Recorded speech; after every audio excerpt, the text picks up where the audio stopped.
За хамгийн нэгдүгээрт гольф тоглож эхлэх гэж байгаа бол багш авахыг зөвлөж байна.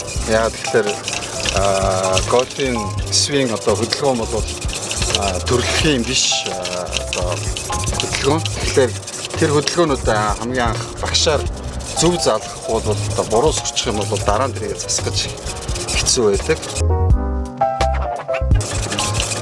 Дараагийн зөвлөгөө бие халаалт заавал хийж байгаарай гэж зөвлөмөр байна. Яагаад тэгэхээр бие халаалт хийхгүйгээр тоглосноос болж одоо гэмтэл бэртэл маш их гардаг.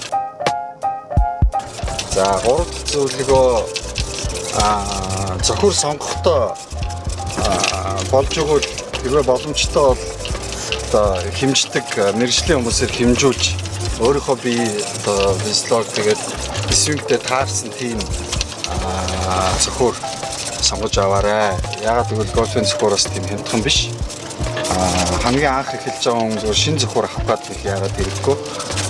Аль болох бас хуучин зохиороор зохиж өөртөө ямар юм тарахыг олж мэдснийхаа дараа сонгуул хамгийн зөв гэж зөвлөмөр байна.